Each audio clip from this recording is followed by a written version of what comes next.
অনুরাগের ছোঁয়া আজকে পর্বে আমরা সবাই দেখতে পাবো দীপা রত্না দেবীকে বলে সময়ের সাথে সাথে উর্মির গালে পুরা দাগটা মিলিয়ে যাবে, সেজন্য ওকে কিছু বলার দরকার নেই, সেজন্য ওর সামনে আয়না আনা যাবে না। তখন রত্না দেবী বলে, তোর মেয়েটা আমার মেয়ের কত বড় সর্বনাশ করে দিল, রাগে আমার গাটা জ্বলছে, আর তুই বলছিস রূপাকে আমি কিছু না বলি। তখন দীপা বলে, একটা সময় তুমি আমাকে কত রাগ করতে, কিন্তু দেখো এখন আমাকে ঠিকই বুকে জড়িয়ে নিয়েছো, আশা করি সেই বোকামো তুমি আর করবে না। তখন রত্না দেবী বলে, সৎ মা হলে কত সহজেই তার উপর দোষ চাপিয়ে দেওয়া যায়। তারপর উর্মি রূপার উপর কোনো রাগ রাখে না। উর্মি যখন বাড়িতে আসে সবাই তাকে ভালোভাবে ওয়েলকাম করে। মিস্টার মেহতা উর্মির সামনে এসে বলে, পাবলিক ভোটের জন্য এবার আপনাকে আমরা সিলেক্ট করেছি। আর ঠিক সেই সময় উর্মির গায়ে দাগটা দেখতে পেলে মিস্টার মেহতা বলে,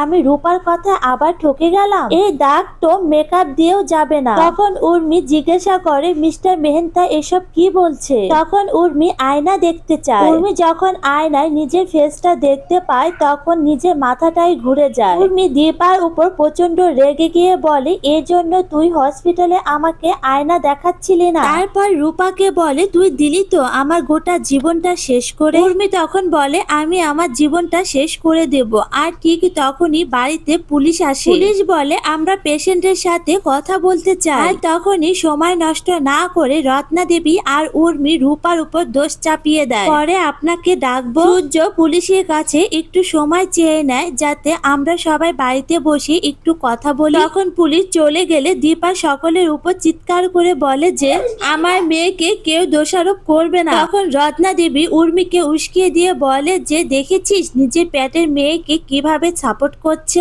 আমার ইচ্ছা করছে তোকে একটা থাপ্পড় দিই। তখন দীপা বলে, থাপ্পড় মারলে মারতে পারো, তবে আমার মেয়ের সাথে কোনো অন্যায় হতে দেব না। আর এই সব কিছু দেখে রূপা রাগ করে বাড়ি থেকে বেরিয়ে পড়ে। বাইরে এসে সাক্ষ্যদীপের সঙ্গে রূপার দেখা হয়। রূপা তারপর সাক্ষ্যদীপকে সব কথা খুলে বলে। সবাই যখন বাড়িতে রূপাকে খুঁজে পাচ্ছে না তখন সাক্ষ্যদীপ রূপাকে নিয়ে বাড়িতে চলে আসে। সাক্ষ্যদীপ সরাসরি উর্মিকে প্রশ্ন করে আর বলে, আমাকে বলো এই বাচ্চা মেয়েটা তোমাকে খুন করতে চাইবে কেন, কি উদ্দেশ্য আছে ও? তখন রত্না দেবী বলে, আমার মেয়েটা অসুস্থ আর তুমি তাকে এসব প্রশ্ন করছো? তখন সাক্ষ্যদীপ চিৎকার করে বলে, আমার মেয়েটাও অসুস্থ।